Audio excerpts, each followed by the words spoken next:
Muy buenas noches y gracias a Casa de México por tenernos aquí esta noche y a Common Action Forum por organizar este debate. Mi nombre es Renata Ávila y soy la directora ejecutiva de Open Knowledge Foundation y también soy parte del directorio de Common Action Forum y es mi placer estar hoy con tres de las personas con ideas más provocadoras, diría, y con conocimiento más profundo del tema que vamos a tratar hoy. Y el tema es, aquí yacen leviatanes, desafíos democráticos en la era digital. A mí eso de la era digital es, si se ponen a pensar, Internet ya es bastante vieja. Acercándose a los 50, la web ya es una treintona casi en los 40, y todavía seguimos hablando de esto digital como que si fuera algo completamente nuevo, lo asociamos al futuro, a lo moderno, a lo innovador, cuando estas tecnologías y estas estructuras de poder ya están bastante asentadas y consolidadas. La otra cuestión es, cuando hablamos de desafíos democráticos, creo que, de nuevo, la democracia es algo a contrario a, si lo medimos en términos históricos, la democracia es algo relativamente nuevo y aún experimental. Entonces, estamos en este paralelo de pensar en tecnología como algo súper novedoso y futurista y democracia como algo que ya se está quedando atrás, cuando lo interesante es pensar en la democracia precisamente como ese material del futuro con el que todavía podemos jugar y experimentar y explorar nuevas formas. Cuando pensamos, bueno, es noviembre 2021. Han pasado 2 años brutales, pero más bien ha pasado una década brutal para estos temas. Una de mis memorias más frescas para introducir al tema es una vivencia personal. Es noviembre 2010. Noviembre 2010, yo estaba en Inglaterra, en Londres, y estábamos por publicar con Wikileaks los cables diplomáticos. Estábamos en el medio de la nada, en el norte de Inglaterra, y tenías a un equipo internacional con un montón de computadores. No había un arma, no había, era una cuestión tremendamente diversa, oías acentos de todo tipo, teclados de todo tipo, y lo único que teníamos era un set de datos y conectividad. Y un set de datos y conectividad hace 11 años sacudió completamente al mundo y devolvió a la gente, de alguna manera, el derecho a la verdad, el derecho a saber y herramientas para rendición de cuentas. Hoy estamos en una realidad muy distinta. Solo han pasado 11 años de ese momento, de esa gran celebración, digamos, del poder de los datos en las manos de la ciudadanía para revoluciones de otro tipo, sin ninguna gota de sangre, sin ningún enfrentamiento armado, sin nada más que esas herramientas que cualquiera podía comprar a la vuelta de la casa. Entonces, cuando nos planteamos qué ha pasado en estos 10 años y cómo un poder que creíamos tener y creíamos que había sido entregado a nosotros fue arrebatado nuevamente, la primera reflexión es: ¿qué ha pasado en estos últimos 10 años que ha consolidado tremendamente el poder de unos y que nos ha despojado de ese poder energizante y redemocratizador que tenían las tecnologías? Voy a arrancar con Solana Larsen. Solana Larsen tiene muchísima experiencia en la materia porque ha pasado la mayor parte de su vida trabajando para la Internet y es la editora hoy del Internet Health Report. El Internet Health Report es un check de la salud de todas estas tecnologías y una herramienta ciudadana buenísima para saber cómo andan las cosas. Vamos a luego continuar con uno de los fundadores de esa época, precisamente de esas grandes movilizaciones sociales, con Juan Carlos Monedero, que fue uno de los fundadores de Podemos, y Podemos fue, ya nos contarás el rol que jugó la tecnología en todo eso, y es director del Instituto República y Democracia. República y Democracia, perdón, no me lo sabía, hay que hacer mejor marketing. Y luego, para cerrar la primera ronda, con el director del Foro del Humanismo Tecnológico y un filósofo con muchísimas publicaciones de historia y además un activismo interesante en temas de inteligencia artificial y digitalización, José María Lasalle. Y bueno, arrancando con esta conversación, a mí me gustaría que nos contaras cómo está la salud democrática de Internet. Ya, bueno, no está muy sana, me imagino que ustedes lo saben, si están aquí con curiosidad de hablar de estos temas. Gracias por la invitación, gracias por venir. Me encanta lo que compartiste ahora, ese pensamiento de que estos nuevos medios y la digitalización es algo ya no nueva. A la misma vez, muchas veces yo tengo que recordar a la gente que Facebook no es algo que siempre existió y no es algo que siempre va a existir como es ahora. Que la gente a veces no se dejan recordar cómo era antes o soñar de cómo podría ser diferente. Estas compañías grandes, Silicon Valley, Big Tech, muchas veces se describen como plataformas, pero no son plataformas. Cuando hablamos de estas empresas grandes, que son, por ejemplo, Apple, Microsoft, Amazon, Google, Facebook y las grandes empresas chinas también, Tencent y Alibaba, estas compañías no solo son las más grandes compañías de tecnología, son las más grandes compañías del mundo. No existen compañías más grandes y más poderosas en este momento. Son más poderosos que petróleo, más poderosos que las grandes empresas farmacéuticas. Es increíble la cantidad de poder que han aumentado en esta última década. Otra cosa es que cuando pensamos de ellas, no son compañías que no se pueden hablar como si todos eran iguales. Tienen diferentes características y ganan dinero de diferentes formas. Por ejemplo, si piensan en Google y Facebook, ellos sí ganan casi todo el ingreso con anuncios. Si piensan en Apple y en Microsoft, ellos venden hardware y venden servicios de software. Ahora si piensan en Alibaba y en Amazon, como el 80% del ingreso de ellos viene de vender cosas, por ejemplo por Amazon.com, etc. Claro, también hacen muchas otras cosas y ahí es que se complica la cosa, porque ellos como compañías, pienso lo que tienen en común es que se enfocan en consolidar ese poder que tienen. Consolidar no solo el poder en los mercados que son de ellos hoy, pero también en los futuros mercados que quieren tener. Y estamos hablando de inversiones en cables subterráneos, submarinos, estamos hablando de satélites, estamos hablando de cloud computing, que cada app que ustedes tienen en el teléfono, si sea un app grande o un app pequeño, o cuando hablan con Alexa o otro servicio, toda esa información y esos datos pasan por cloud computing, pasan por computadoras que son de Amazon en muchos casos, o que son de Alibaba o de Microsoft. Entonces, en cada nivel de nuestra vida, de nuestra sociedad que se está digitalizando más y más, tienen poder, tienen intereses. Entonces, esa metáfora de pulpos con tentáculos que están agarrando el mundo entero, pienso que sí, así es. Y la otra cosa que han hecho es normalizar la cuantificación total de nuestras vidas, de nuestros trabajos. Estoy hablando de punto de vista de una organización que se llama Mozilla, que produce un browser que mucha gente todavía conoce, que se llama Firefox. Y es un browser sin fines de lucro, en competencia principalmente con Chrome, con Google, que ya en celulares, en móviles, Google Chrome tiene un 98% del mercado de browsing.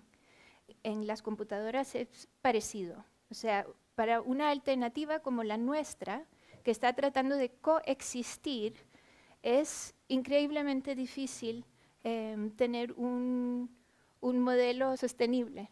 Es difícil hacer una propuesta de que podemos hacerlo diferente, puede ser más privado.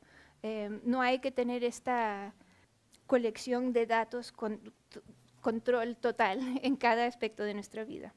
Entonces, la situación no está muy sana.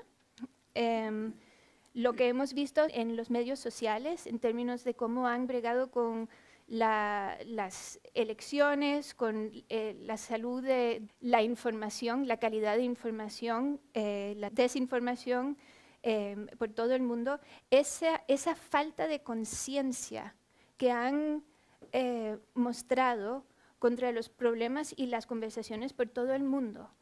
Eso pienso que es emblemático de cómo ellos funcionan como compañías. O sea, no les importa el mundo. Y a la misma vez están metidos por todas partes de nuestros países, de nuestros idiomas, de nuestras comunicaciones. Son compañías que no son diversas, donde hostigan a gente que suben la voz contra problemas, hostigan a los trabajadores que tratan de formar uniones, hostigan a los empleados que dicen no queremos hacer armas para disparar a más gente más rápido, no queremos estar trabajando en proyectos de petróleo que daña el medio ambiente para nuestras generaciones futuras.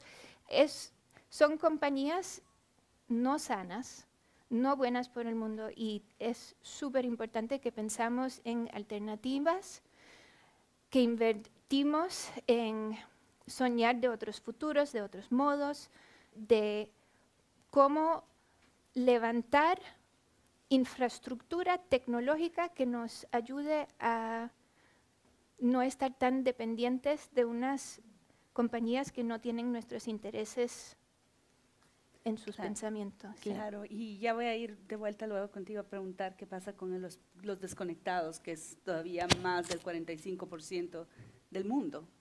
Cuando decimos, vivimos todos conectados, vivimos en este mundo digital, hay que recordarnos que hay una gran capa de exclusión ahí enfrente de nosotros. José María, una de las preguntas es, bueno, ¿quién manda y controla en nuestro espacio digital? Y cuando nos ponemos a pensar que todas estas compañías como parten casi en paralelo a una economía de mercado que empujó una gran desregularización de todo, cuando a ti te pregunta quién manda y controla en ese espacio digital.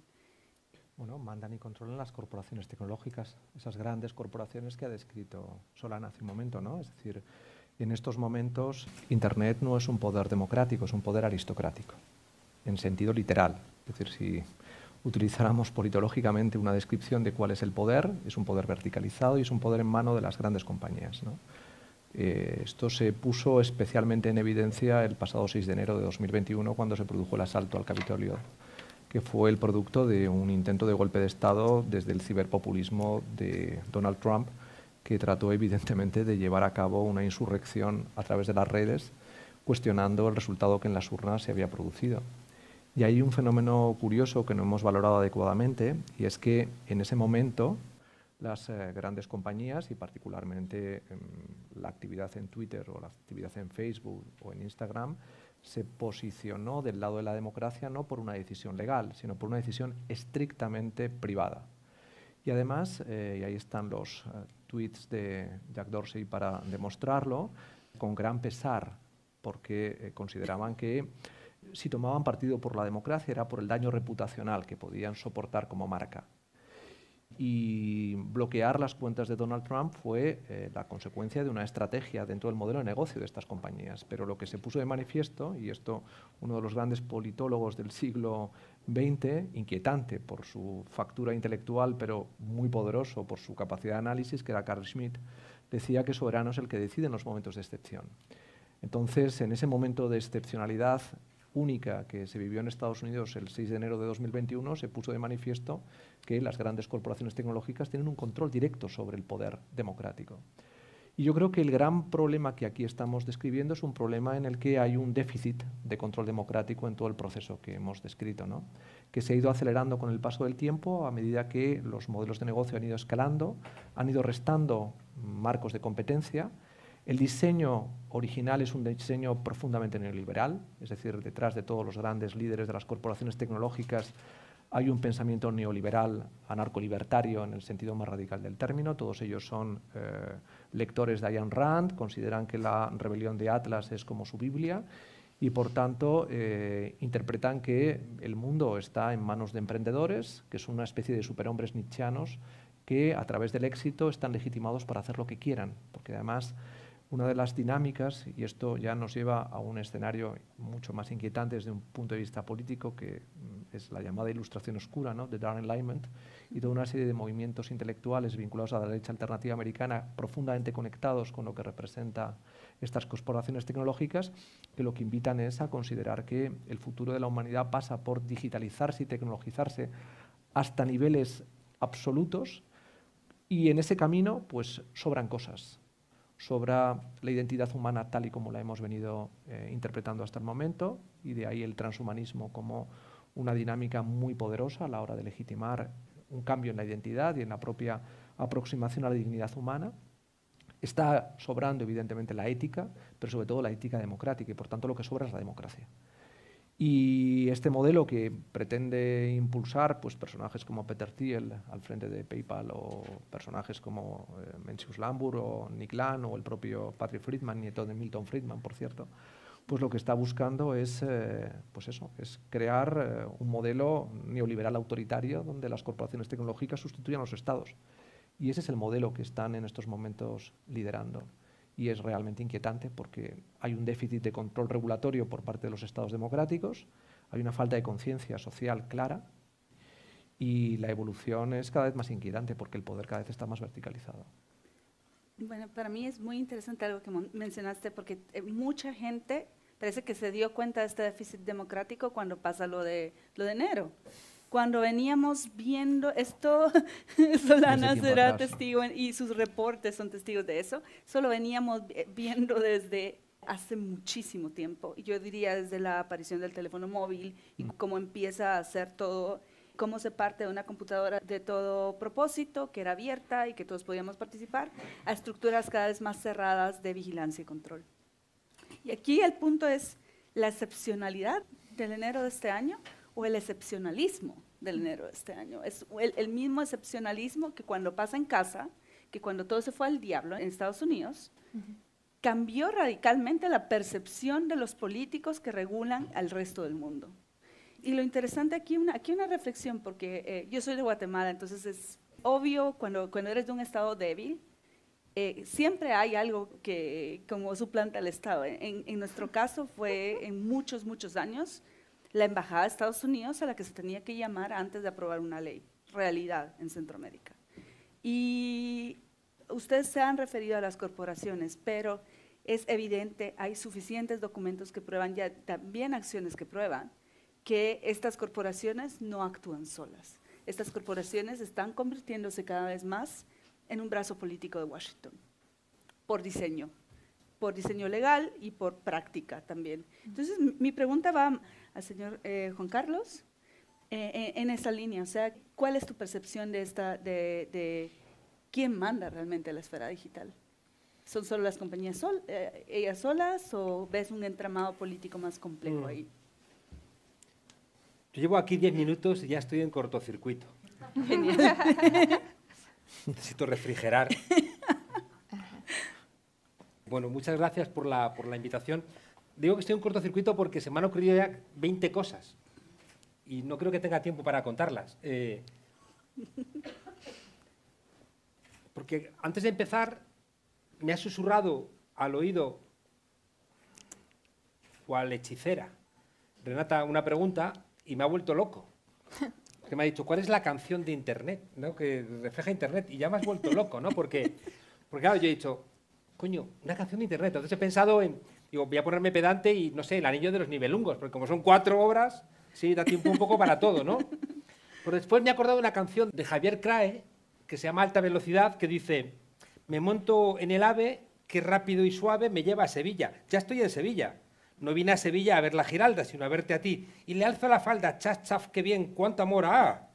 me monto en el AVE, que rápido y suave me vuelvo a Madrid. Ya estoy en Madrid, ¿no? Era una canción como diciendo, claro, cuando de repente aparece el AVE, hay una aceleración vertiginosa de los tiempos que tiene algo que ver un poco con lo que planteabas tú, que puede llevar mucho tiempo, pero la sensación que tenemos de aceleración en la parte biográfica que nos corresponde es muy alta. O sea, yo recuerdo cuando te comprabas antes un ordenador, sabías que te duraba pues un par de años sin que saliera una nueva versión más rápida. Ahora te compras uno, llegas a casa y ya ha salido uno más rápido y dices, no he hecho una buena compra, ¿no? Es decir, que hay un elemento de aceleración muy, muy fuerte.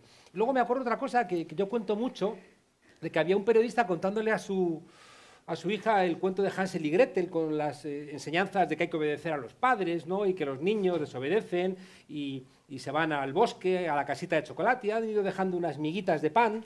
Y cuando van a regresar, porque cae la noche y va a llegar la bruja, hay unos pajaritos cabrones que se han comido las migas, ¿no? Y entonces no pueden llegar y el padre empieza a poner ahí un poquito de drama para que los niños aprendan a obedecer a los padres y la niña le dice, ¿y por qué no llamaron a sus papás por el móvil? ¿No? Y el periodista decía, se acabaron los cuentos. Es decir, se acabaron los cuentos y una parte de la literatura, ¿no? Decía, Julieta llamando a Romeo diciéndole, oye, que cuando vengas me parece que estoy muerta, pero no estoy muerta, no hagas tonterías, ¿no? O Blancanieves, oye, no comas la manzana que es de la bruja y está envenenada. O Humphrey Bogart ni siquiera yendo, ¿no?, al aeropuerto a decirle a Ingrid, oye, que te vayas con el otro, ¿no? O sea, sino llamándole por teléfono, oye, que no voy, ¿no? Y entonces, como que se pierde una buena parte de la magia. Dando un salto en serio, yo ando muy preocupado porque creo que lo que nos pasa es que no sabemos qué nos pasa, como decía Ortega y Gasset. Y creo que no es fácil porque es cierto esa pintada que yo vi una vez en Buenos Aires de que cuando teníamos las respuestas nos han cambiado las preguntas. Matizaría un aspecto de lo que ha dicho José María. Creo que Carl Schmitt, que es verdad que era un nazi brillante, pero nazi, no es tanto el soberano el que decide en el estado de excepción, sino el que decide el estado de excepción.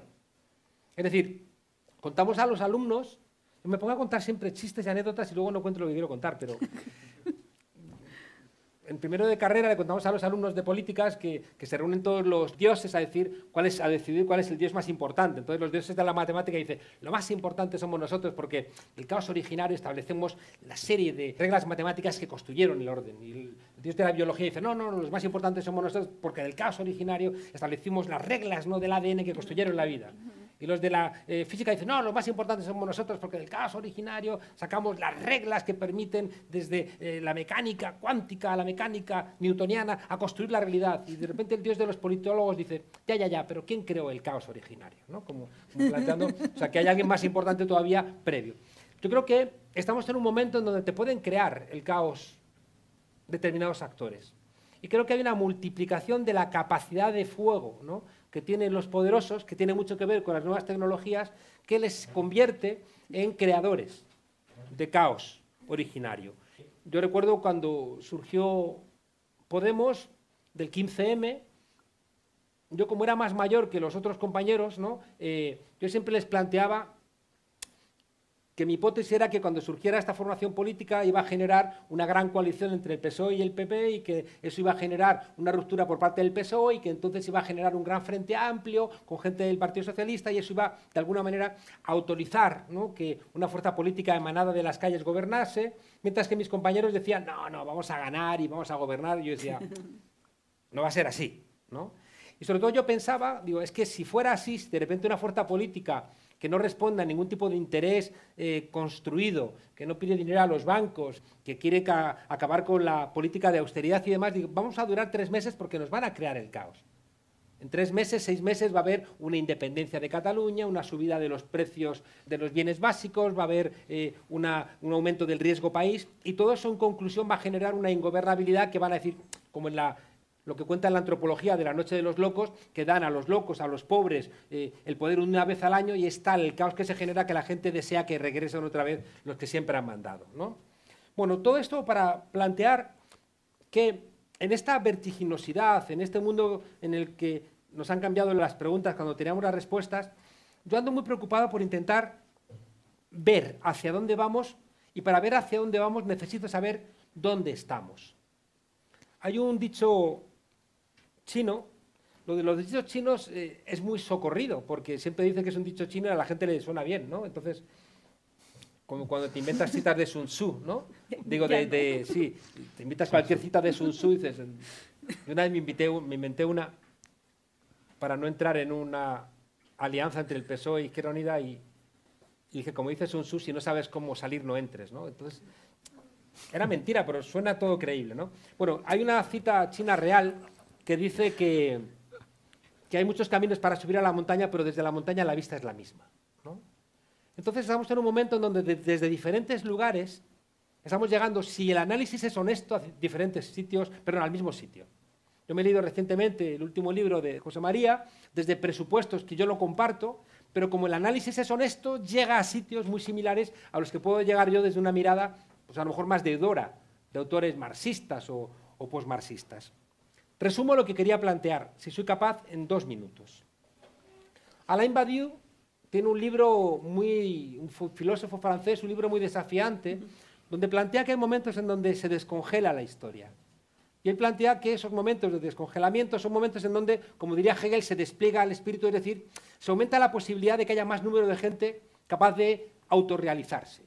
Él plantea que uno de esos momentos es 1789, la Revolución Francesa, que abre todo el proceso, bueno, pues por ejemplo, gracias también a los procesos aquí en España, todos los procesos de independencia latinoamericanos, ¿no? Y que después dice que todos estos procesos de descongelamiento de la historia tienen, como siempre, acción y reacción. Es una cosa que yo insisto, siempre te construyen tus enemigos. Y siempre que hay una acción, hay una reacción, siempre. Y en virtud de la correlación de fuerzas, esa reacción y esa acción va a determinar la correlación de fuerzas, quién gana o quién pierde. El caso es que planteaba Badiou que se abre la historia, de repente como que hay una posibilidad de romper ciertas válvulas, ciertos límites, y se despliega la posibilidad de avanzar, ¿no? Ya digo, en este ámbito donde hay más gente con capacidad de decidir. De ahí vienen las revoluciones de 1830, va a venir la revolución de 1848, y plantea Alain Badiou una idea que me parece que es muy luminosa, que es la que quería compartir con ustedes, y es que a cada momento de descongelamiento de la historia viene después intervalos con diferentes procesos, pero al final viene un gran freno. El gran freno viene con el sacrificio de la Comuna de París de 1871 con 25.000, 30.000 personas ejecutadas y que sume al pensamiento emancipador en un bache, en un intervalo mucho más largo, que se recupera otra vez con otro momento donde se vuelve a descongelar la historia, que es 1917, que va a permitir otra vez un proceso de conciencia y un proceso de acción colectiva que va a sacar a China o a Rusia del feudalismo, pero que también va a desplegar procesos emancipatorios que, por ejemplo, se van a traducir en América Latina en todos los procesos desarrollistas y aquí en Europa se va a traducir en los estados sociales. Eso tiene otra vez un intervalo, un freno, que coincide con los años 70. En algún momento de los años 70, yo lo sitúo en el año 73, que es el año donde comienza la globalización neoliberal, se da el golpe de Estado contra Salvador Allende para frenar un socialismo que no sea de corte autoritario como el soviético, y había que acabar con ese ejemplo. Se da por finiquitado Bretton Woods y se declara la libre convertibilidad de la moneda, ya no hay que fijarlo al dólar ni al oro. Es cuando se crea, año 73, se crea la trilateral. Es el año donde Estados Unidos reconoce que ha perdido la guerra de Vietnam. Es el año del Watergate y es el año donde se va a encargar un texto que creo que es el que ha marcado buena parte de nuestra vida. David Rockefeller, el fundador del Six Manhattan Bank, que es el que funda la trilateral, le encarga a la trilateral, que es Japón, Estados Unidos y la Comunidad Económica Europea en ese momento, encargan un libro a, es como los chistes, va un japonés, un europeo, ya que me calle, ya estoy a punto de terminar. Bueno, encargan un libro a un japonés, a un Watanuki, a un francés, europeo, Croisier, y a un norteamericano, Huntington, un libro de la crisis de la democracia, donde se plantea que es la última vez que 2 periodistas se cargan al presidente de los Estados Unidos o que los telediarios se cargan la guerra de Vietnam. Y por tanto se plantea ahí que hay que controlar los medios de comunicación, que es la derivada del control que vivimos hoy a través de nuevas fórmulas como pueden ser las redes sociales o pueden ser las nuevas fórmulas informáticas. A lo que iba es que se plantea por parte de Badiou que entramos en un momento de gran confusión democrática, sobre todo de las izquierdas, que coincide con el auge del modelo neoliberal. Y la hipótesis abierta es si ahora, en los cambios de siglo, se está abriendo otra vez un despertar de la historia, con las primaveras árabes, con los gobiernos de Chávez, de Lula, de Correa, de Evo Morales, con las contracumbres antiglobalización, con el movimiento indignado, con el 15M, con Occupy Wall Street, y y por eso planteaba esto, en caso de que se esté abriendo esta nueva fórmula, nos vamos a encontrar invariablemente con una respuesta, es decir, que toda acción va a generar una reacción. Entonces, la pregunta que te decía es que no conozco ningún momento de la historia en donde hayamos conseguido acabar con privilegios sin procesos revolucionarios. No habría derechos civiles sin las revoluciones burguesas, no habría derechos políticos sin 1830, sin 1848, sin la Comuna de París, y no habría derechos sociales sin la Revolución Rusa del 17 y antes la Revolución Mexicana de 1910-17 que culmina en la Constitución de Querétaro. Si es verdad que ahora se está abriendo la posibilidad, nos vamos a encontrar enfrente lo que siempre se han encontrado los que han querido descongelar la historia, que son a los poderosos utilizando sus herramientas para frenarlo. Y por eso la tesis que yo creo que ahora mismo mejor explica lo que está pasando tiene que ver con las tesis de Naomi Klein y la doctrina del shock. Es decir, tenemos por un lado, y de verdad que termino ya con esto, una enorme incertidumbre, no sabemos muy bien qué ocurre, sabemos lo que no queremos pero no sabemos lo que queremos, no tenemos un modelo alternativo, no tenemos un sujeto como ocurría en el siglo XX, no tenemos el modelo de partido del siglo XX que desarrollaba las transformaciones, no tenemos, ya digo, el sujeto transformador, no sabemos cómo vivir el tema de las mujeres o el tema de los ecologistas, tenemos las inercias, de verdad que termino, tenemos las, No, ya no hablo no más. te creo, ya no te creo. Ya no hablo más, ya no voy a hablar más, ya voy a escuchar a mis compañeros. Espera, no dejar esto. Tenemos, ya me callo de verdad, tenemos las inercias neoliberales del shock y lo tercero que tenemos es el optimismo histórico, pero el optimismo va a depender de la correlación de fuerzas, pero soy profundamente pesimista porque creo que las inercias hacen que los que mandan en el mundo son los que nunca han tenido tantas herramientas como ha tenido ningún poderoso en otro momento de la historia para impedir que se descongele. Perdón. Exactamente, y volvemos a lo digital con eso. Y volviendo a lo digital, y subiéndonos al AVE, y volviendo a lo digital con eso. ¡Qué viaje! ¡Qué viaje! ¡Qué viaje! Sí, sí. Pasamos siglos acá. Volvemos a lo digital y una de las cuestiones que cuando estaban hablando ambos es una de las transformaciones, al menos de mitad de la humanidad que pasa conectada a Internet todo el tiempo es, tú hablabas de subir a la montaña y tener el panorama y ver lo mismo. Y ya dejamos de ver lo mismo desde hace muchísimo tiempo y quería hablar con eso de la curación. Tenemos una mano invisible, básicamente, leyéndonos las noticias, seleccionando el contenido que se nos presenta y eso está produciendo un descalabro democrático tremendo. Caso de Brasil con la elección de Bolsonaro, caso de Etiopía en un conflicto a punto de descarrilar completamente esa región en África. Casos hay muchísimos y me imagino que tú tendrás ejemplos, Solana, de primero qué pasa con esa curación algorítmica de contenidos, qué efectos tiene en la democracia, si tienes algún ejemplo de qué está pasando ahí, porque ya no tenemos discursos comunes, ya no tenemos... Ya, tenemos menos discursos comunes. Y lo que tú estabas diciendo antes de que mitad del mundo no está conectada. Y los que sí están conectados alrededor del mundo, muchas veces por móvil. Y algo que yo aprendí hace poco es que en la India hay más gente que usa Facebook que en los Estados Unidos. En Brasil hay más gente que usa Facebook en los Estados Unidos. Y también en estas sociedades donde no hay tanta gente conectada, por ejemplo, en Kenia o en Nigeria, como 90%, 98% hasta he leído, de la gente que sí están conectadas, todas están usando Facebook.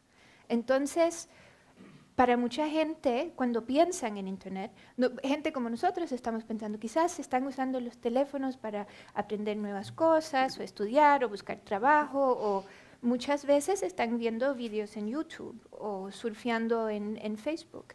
Y el peligro que hemos visto en los Estados Unidos con la crisis democrática y ese ejemplo famoso del Capitolio, ese mismo nivel de peligro existe alrededor del mundo, en casos de genocidios, en casos de guerra, en casos de hostigamiento de mujeres, de homosexuales, es increíblemente peligroso. Y las organizaciones que existen, por ejemplo, las organizaciones de libertad de expresión, contra corrupción, las organizaciones de derechos humanos, nadie tiene la habilidad de ver lo que está pasando en estas organizaciones como Facebook o como Google, porque no hay la transparencia necesaria para poder monitorear lo que había que monitorear, porque no se sabe si un gobierno está publicando mentiras en un periódico. El periódico está abierto, lo puedes conseguir o comprar o prestar y puedes ver lo que han publicado. Aunque no todo el pueblo lea el mismo periódico, por lo menos está ahí y lo puedes monitorear. En las redes sociales no tienes esa capacidad. Y los proyectos que se han montado en los últimos 2 o 3 años, hay proyectos que se han montado que son como investigaciones donde ponen un plugin en los browsers de mucha gente, en una población y que sea representativa y tratan de ver qué están viendo los republicanos, qué están viendo los demócratas, qué tipo de información y qué tipo de anuncios le están presentando a esta gente. Y las grandes plataformas han cerrado la fuente de información para que esos proyectos no puedan hacer esas investigaciones. Entonces, si pensamos a nivel mundial, donde no hay recursos para hacer ese tipo de investigación, donde hay situaciones políticas que no tienen nada que ver con el mundo digital, pero que son tensas y simplemente listas para explotar, tenemos una situación muy difícil, pero tampoco imposible de resolver, porque hay cosas que se pueden hacer y demandar de esas compañías, de esas empresas. Hay procesos políticos y tecnológicos que se pueden cambiar para que sea posible mejorar esa situación, mejorar el ecosistema de información, mejorar la relación entre la gente en términos de este mundo digital. O sea, hay mucho que se puede hacer, pero no está pasando suficientemente rápido y no con suficiente determinación y no en suficientes países y en suficientes idiomas alrededor del mundo. Y mientras tanto tenemos autoridades electorales que no pueden hacer mucho, porque ¿qué pasa? En muchos países no hay ni siquiera oficina de estas compañías. Y sin embargo, 95% de la campaña electoral de casi todos los países se lleva en estas plataformas. Sí. Es una situación de abdicación total del mecanismo principal con el que se hace la oferta política, básicamente. Y a mí me llamó la atención algo que mencionabas, Juan Carlos, de independencias latinoamericanas y todo ese proceso, porque no hay algo tan mentira como las independencias latinoamericanas, fue como qué barbaridades estoy diciendo, on the record. Fue una transición de poder entre élites. Y lo mismo está pasando con las grandes compañías tecnológicas. En los países contratan a gente que ha trabajado para el gobierno o contratan a gente muy rica y poderosa.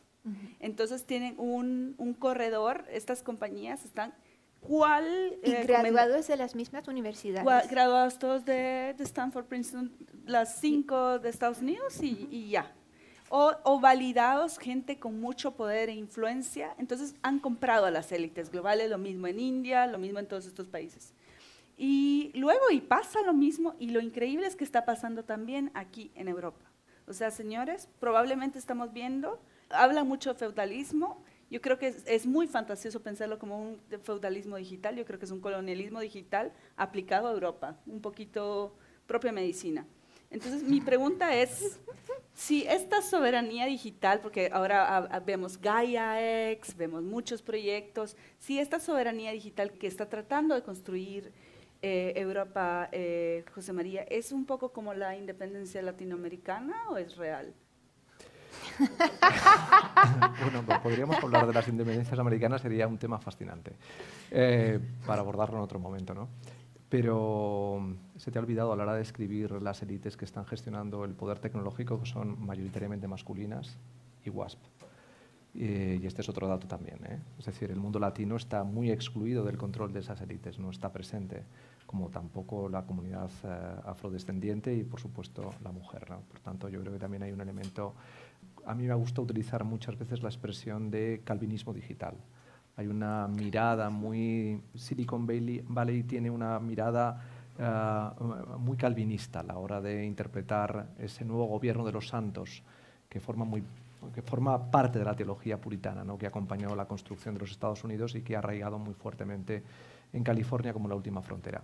Pero yendo a tu pregunta, vamos a ver, yo creo que Europa está haciendo el esfuerzo de alinear sus activos tecnológicos.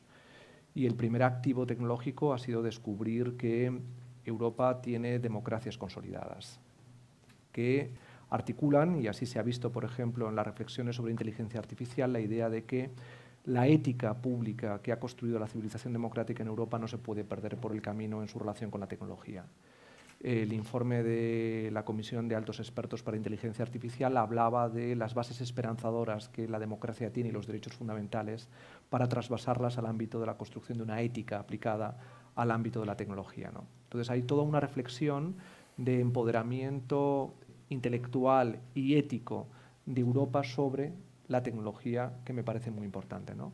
La propia reflexión que está planteando sobre los mandatos de cautela, de aproximación vigilante sobre lo que representa la innovación tecnológica, son elementos que lo que hacen es retroceder en el tiempo a una reflexión que ha sido una constante en la cultura europea, que es cómo el ser humano se relaciona con la tecnología. Está ya tempranamente en Platón, en el Protágoras, pero todo el siglo XX no podría entenderse, antes ha citado Juan Carlos a Ortega, pero está Jacques Ellul, está Virilio, está Heidegger en la parte que le corresponde también de reflexión sobre la técnica. Es decir, hay toda una masa crítica de pensamiento que está operando sobre cómo nos relacionamos con la tecnología y cómo vemos la tecnología, y eso lo vio muy bien la Escuela de Frankfurt, no como un poder neutral, sino como un poder. Y como tal poder tiende a la hibris y, por tanto, a salirse de sus límites. Entonces, hay toda una resignificación del valor, de la ética, del pensamiento, que está muy arraigada en la cultura europea y que ahora la institucionalidad europea quiere incorporar. Incorporar en un plano regulatorio, por ejemplo, en el reglamento de datos tempranamente, ahora en el reglamento de inteligencia artificial, en su estrategia, está muy presente. En el ámbito, por ejemplo, de la cultura de los derechos, participando a la ciudadanía europea de una carta de derechos digitales que lo que busca es generar una nueva cultura de derechos fundamentales, es decir, hay una sucesiva generación en la cultura de los derechos fundamentales de derechos asociados a la libertad, a la igualdad, a la colectividad y ahora al ámbito digital, ¿no? El medio marca mucho y por tanto la cultura de los derechos es importante, y luego el diseño y el pensamiento de las políticas públicas. Es decir, Europa ha cobrado conciencia de que esto no puede ser un proyecto ni siquiera público-privado, sino que tiene que ser un proyecto público. Hay que identificar un nuevo interés general que opere sobre el ámbito tecnológico, ¿no? Que no pasa solo estrictamente por empoderar a los ciudadanos considerados como consumidores de contenidos o usuarios de plataformas, sino que tiene que ser personas y, por tanto, el debate de la dignidad humana tiene que estar muy presente, pero alrededor de eso un empoderamiento cívico. Es decir, hace falta construir ciudadanos que hagan posible una ciberdemocracia en Europa. Y ese es un planteamiento que yo creo está calando en el funcionamiento de la Comisión, deseando Europa, y ahora se va a ver en todo el debate, que yo creo que va a ser fascinante, después de la presentación del proyecto de reglamento de inteligencia artificial, va a haber un debate en el Parlamento Europeo, los distintos grupos parlamentarios van a posicionarse y van a desplegar sus distintas herramientas teóricas para configurar un nuevo consenso sobre estos temas, y me parece que desde ese punto de vista que hablábamos al principio de que Europa quiere aportar desde la democracia una base esperanzadora para la relación con la tecnología, creo que hay efectivamente una base relativamente esperanzadora. Pero Estados Unidos, en mi opinión, es un contrapoder muy poderoso, y China, que no lo hemos mencionado, también, porque tiene evidentemente un poder extraordinario, un diseño de inteligencia artificial muy particular, una visión de búsqueda eficiente de un modelo de capitalismo de vigilancia que nos desborda extraordinariamente en lo que aquí estamos describiendo, y creo que Europa ahí pues puede aportar Europa y América Latina, porque América Latina no lo hemos puesto aquí de manifiesto, pero también sus propios procesos. En fin, yo en ese sentido soy relativamente optimista dentro del tenebrismo que acompaña todo lo que estamos describiendo. Ahora es bastante interesante que esta regulación de la Unión Europea deja fuera dos temas. Deja fuera toda la experimentación y todas las cosas que están haciendo con fronteras y con migrantes. Y, o sea, no hay nada más high-tech que las fronteras europeas. Y combinado con brutalidad policial y otras tradiciones. Entonces, un poco hacia casa y no hacia las tecnologías que están desarrollando para exportar. La segunda cosa es el tema militar. y cómo la inteligencia artificial y nuevas tecnologías para usos militares, la OTAN y demás, quedan exentos de toda esa promesa de respeto de derechos fundamentales, Bueno, armas autónomas y demás. Es curioso lo que estás diciendo. Es decir, Francia, por ejemplo, tiene una estrategia de inteligencia artificial operativa desde el año 2016, muy interesante, porque efectivamente aplica a determinados sectores estratégicos. Uno de ellos es la industria de armamentos y particularmente el desarrollo de los modelos de vehículos autónomos trasvasados al tanque, al avión, a los drones, etcétera, ¿no? Pero, sin embargo, aloja, a pesar de todo eso, y es verdad, porque está buscando también un posicionamiento estratégico en una soberanización tecnológica frente a sus contrapoderes, pero, sin embargo, incorpora algo que ninguna otra herramienta de estrategia en inteligencia artificial, hasta el punto que yo conozca, tiene, que es el principio de responsabilidad. Hay una capacidad para que los diseños innovadores, en un determinado momento, políticamente puedan frenar este proceso que has descrito, y que está ahí, es verdad, pero en mi opinión creo que hay que confiar en la capacidad de Europa para que esa masa crítica que estamos generando de concienciación respecto de lo que aquí planteemos no solamente se dé hacia adentro, sino también hacia afuera. Ahora bien, vamos también al tema del lobby, porque la regulación muy linda en Europa, pero no hay nadie que esté contribuyendo. Hay un think tank publicó, se me escapa el nombre ahora, un estudio sobre quién financia a todos los que hacen investigación en temas de tecnología. Y son las grandes compañías tecnológicas de Estados Unidos, básicamente. O sea, cómo Bruselas está completamente cooptado desde los think tanks, centros de investigación, todo el Big Tech lo está financiando, que es un problema cuando pasa la regulación de verdad. O sea, es el contrapeso duro, mientras las pequeñas organizaciones de sociedad civil y los pequeños centros de investigación independiente reciben migajas de la Comisión Europea para investigar. Pero la mayor parte de la innovación en Europa, Renata, se basa en la capacidad tractora del Estado, en proyectos públicos, afortunadamente. Es decir, a diferencia del modelo norteamericano, yo creo que una parte muy importante de la atracción tecnológica en Europa, sobre todo en el ámbito de innovación, y en ese sentido la reflexión de Mazzucato la pone sobre todo en perspectiva europea. Europa tiene una capacidad de desarrollo de políticas públicas con una atracción pública y un apoyo público muy superior, y no necesariamente basado en la aportación de esas Big Tech. Es verdad que selectivamente opera muchas veces, ¿no?, en algunos proyectos, pero en términos generales creo que hay un cierto control público. Y aún así, Francia acaba de firmar irse a la nube de Google. Entonces, bueno, esa es la soberanía tecnológica que es bien complejo. Pero estamos tratando de construir una armazón compleja, debilitada. Hay un poquito de síndrome de Estocolmo con las compañías americanas. Juan Carlos. Ella, que yo he hablado mucho. Es que te iba a hacer una pregunta difícil, por eso lo estás esquivando. Entonces, no lo esquivo. Ambos, una de las cuestiones es, bueno, y hablamos de toda esta compleja telaraña de cosas que están mal. ¿Dónde está la propuesta? ¿Dónde está la visión? ¿Dónde está el modelo posible desde una visión progresista, desde una visión descentralizada, desde una visión imaginativa de el futuro tecnológico que queremos? Difícil. Depende del caso, yo creo, porque no se trata necesariamente de buscar soluciones que funcionen para todo el mundo, sino poder pensar en proyectos más pequeños, más locales, hecho por más diferente tipo de gente, que no solo sean los que se han graduado de Stanford o de Harvard, que puedan desarrollar nuevas cosas, y que no solo sean ellos que puedan conseguir fondos o recursos para empezar nuevos proyectos, que se cambien las incentivas para cómo se desarrolle y diseña medios de comunicación y plataformas de comunicación. Simplemente hay que pensarlo de una manera distinta, invitar a más gente y más gente distinta a que colaboren y que trabajen en estos casos y como tú estabas diciendo, nombrar los problemas.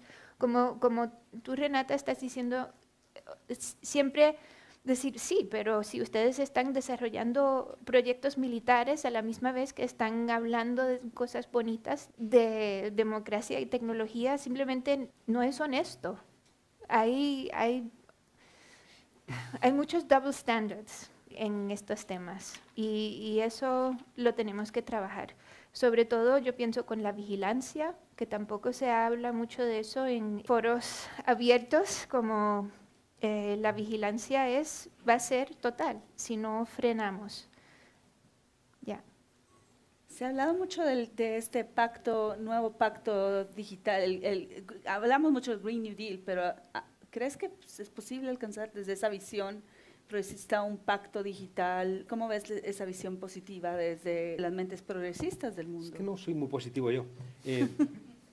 Como decía Bertrand Russell, que un optimista es un idiota simpático y un pesimista es un idiota antipático, ¿no? Entonces, y está bien, porque está bien no ser idiotas, ¿no?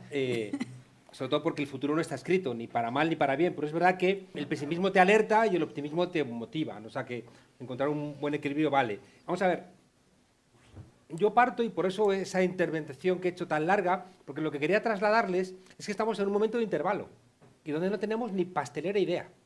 Es decir, estamos a la defensiva. O sea, mientras que el modelo neoliberal, que es el que viene a sustituir al modelo keynesiano, desde los años 70 tiene hasta un marco teórico, por eso les decía, el libro del 75, La crisis de la democracia, es espectacular, porque ahí está todo lo que nos pasa, todo está ahí, planteado como propuestas, y lo han conseguido, el 100%, mientras que nosotros todavía estamos como a la defensiva y no sabemos por dónde nos vienen los golpes. Una de las cosas que quería trasladarles es que, si es verdad que se descongeló la historia en el siglo XIX, gracias sobre todo a los grandes liderazgos, con Robespierre, Napoleón, etcétera, irrumpieron las masas y poco a poco iban organizándose. El siglo XX, el actor es el partido político, que es el que va a permitir siga habiendo liderazgos, pero es el partido el gran articulador. En el siglo XXI, yo creo que va a haber liderazgos, creo que va a haber partidos, pero necesitamos dar entrada a un factor novedoso, que es el conocimiento, es decir, la gente consciente en el 18, la gente consciente en el 19, la gente consciente en el 20, la gente consciente en el 21, creo que es mucho mayor ahora mismo, que son las dificultades que tenemos, por ejemplo, en los partidos políticos para convencer a la gente, porque la gente sabe mucho de todo y tiene criterios sobre prácticamente todo, ¿no? Y eso dificulta poner orden. Hay una frase de Mao, real, que dice que no puedes tener orden en la organización si no tienes orden en la ideología. Entonces, en el momento en que no tenemos claridad sobre lo que ocurre, no podemos avanzar. Nosotros, cuando nacemos como formación política, es una experiencia de las primaveras árabes, es la experiencia del Occupy Wall Street, es la experiencia de los gobiernos de cambio de América Latina, donde Lula, que esta mañana hemos escuchado, es una de las expresiones, parten de la derrota de la izquierda. Es decir, todas asumen que la izquierda del siglo XX fue derrotada. Y entonces tienes que inventarte algo diferente. Pero no puedes inventártelo porque todavía no ha llegado el momento. No puedes repetir un partido político clásico porque a la gente no le interesa. No puedes repetir un modelo de Estado tradicional porque tampoco funciona. En cambio, el modelo sigue como una apisonadora planteando sus reclamaciones. Yo creo que tenemos que lograr, yo lo planteo muchas veces, como sabemos lo que no queremos, el que no sepamos lo que queremos, que no nos paralice. Y cada vez que no queremos algo, y lo que no queremos no es una denegación particular, sino que es una denegación con algún tinte universal, eso se convierte en una tesela, que son los azulejos que tiene un mosaico. Y cada vez que hay una negación de ese tipo, colocamos la tesela en la pared. Y al final, el conjunto de las teselas es lo que va a darnos el dibujo. Pero claro, yo creo que es muy complicado que con las armas melladas del siglo XX hagamos nada, porque es que los estados entregaron sus defensas. Hemos estado en la ciencia política como 20 años como idiotas discutiendo que el Estado se había acabado, el fin del Estado, y era mentira. El Estado lo que ha hecho ha sido mutar. Y el Estado se convirtió en una herramienta. Es que no nos acordamos, y por algo no nos acordamos, de Tony Blair, de Gerhard Schröder, de Clinton planteando la tercera vía, dimite, que decía Schröder. Es decir, cómo la socialdemocracia, que era uno de los dos grandes partidos, se entregó al modelo neoliberal. Por tanto, la agenda que podamos construir tiene que ser una agenda post-neoliberal, cuando menos. Claro, y justo es de Tony Blair y Hillary Clinton y demás que justo mencionaste, vaya que sí tienen una respuesta y propuesta, ya están publicando y como buenos expertos en todo que son en temas digitales. Y lo que no tenemos aún, lo que no tenemos es una visión como la que había de Allende, por ejemplo, de CyberScene o pensar en grande en tecnologías colaborativas colectivas. Tengo Sí. un ejemplo, pues se me ocurrió antes un ejemplo para que no sea tan abstracto todo. Tenemos un proyecto lindo en Mozilla que se llama Common Voice y es una plataforma de entrenamiento de tecnología voice to text. O sea, que tú le hablas a tu teléfono y entienda lo que digas suficientemente bien para escribirlo. Voice to text. Y es la tecnología que muchas veces se conoce por Amazon, por ejemplo, que tú le hablas a Alexa o tú le hablas a Siri. Claro, esas tecnologías son creadas por estas compañías súper grandes, pero ¿cuál es la versión open source de eso? ¿Y cuál es la versión de eso en idiomas indígenas o en idiomas enormes donde simplemente no hay mercados grandes para esa empresa? Claro, no hay tanta gente en Bangladesh quizás que tiene Alexa, no lo necesitan, pero hay mucha gente que no puede leer, no puede escribir, no pueden usar el teclado en el teléfono porque no existe un teclado en el idioma de ellos. Entonces, eso de poder hablar a una computadora o hablar a un teléfono puede abrir un mundo de información, información sobre COVID, información sobre salud femenina, todo tipo de cosas. Pero eso no son los intereses de las grandes empresas. Entonces, Common Voice es una plataforma donde puedes entrenar sistemas que pueden entender tu idioma. Y lo que puedes hacer es donar tu voz. Y mucha gente tiene que donar voces para que funcione suficientemente bien para usarlo en una situación real. Entonces, hay comunidades, todo gente común, proyectos pequeños, algunas veces son proyectos universitarios, en diferentes países que han montado proyectos para entrenar estos sistemas que funcionen en sus voces. Hay un proyecto muy lindo en Ruanda, donde han entrenado estas tecnologías. El otro día estaba leyendo de un proyecto lindo en las Islas Maldivas, y donde las han entrenado suficientemente bien para poder usarlas en el gobierno, para hacer transcriptos automáticos de todas las conversaciones que están ocurriendo en el Parlamento, para poder hacer transcripciones y subtitular televisión pública en un país pequeño. Muchas cosas que pueden ayudar a hacer información más accesible.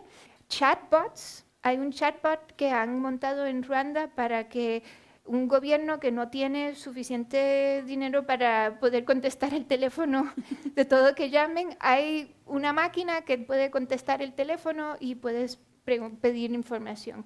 Ese tipo de tecnología de desarrollo digital creado por pueblos o gente con misiones que tienen que ver con identidad, con cultura, o sea, hay muchas maneras de pensar en desarrollo tecnológico que no tiene que ver con capitalismo, que no tiene que ver con todo eso, pero requiere que creamos la infraestructura para que haya un common voice o que después que alguien desarrolle una de esas voces que puedan construir un chatbot sin empezar de nada, porque el nivel de ambición de lo que esperamos de la tecnología ha aumentado mucho.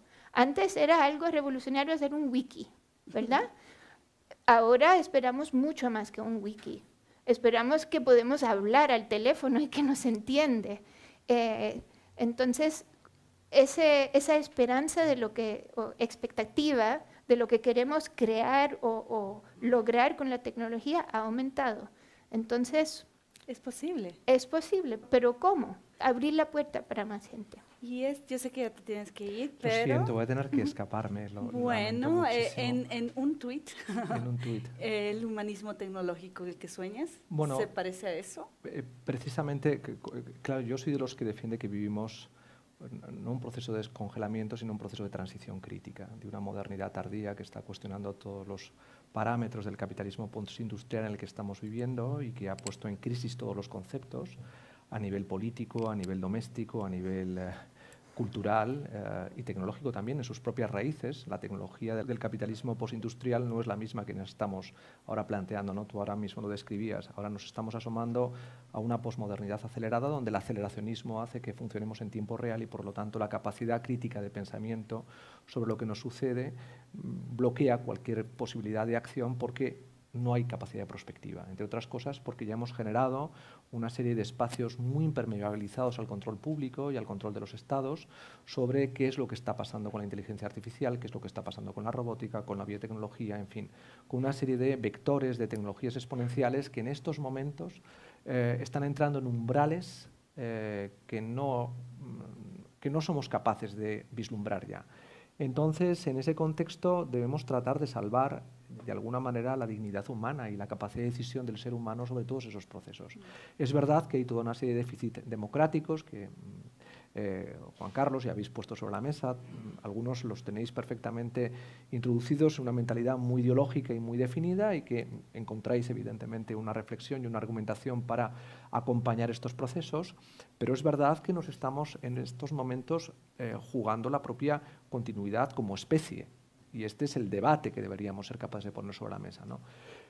A nivel muy básico, bueno, yo creo que es fundamental introducir una función social de los algoritmos.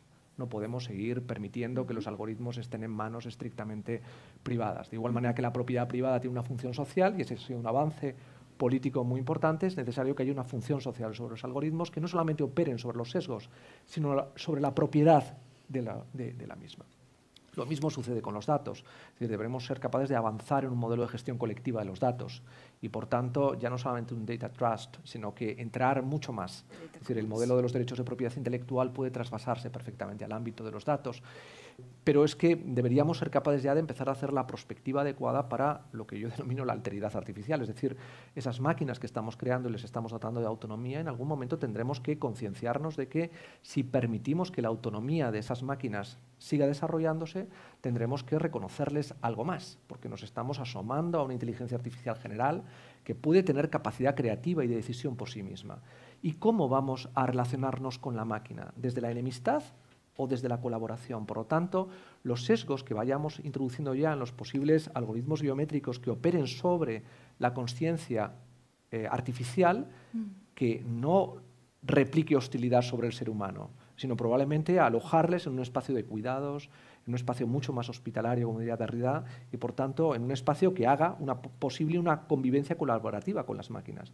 Porque, y esta es la reflexión en el fondo que está detrás del humanismo tecnológico, de lo que se trata es no ver a la máquina como un enemigo que nos va a desplazar por la automatización, sino ver cómo podemos seguir colaborando con ellas. Y ese yo creo que es el debate y en lo que deberíamos estar pensando prospectivamente. Pero tienes que ir. El tiempo real en el que vivimos hace que... No, listo.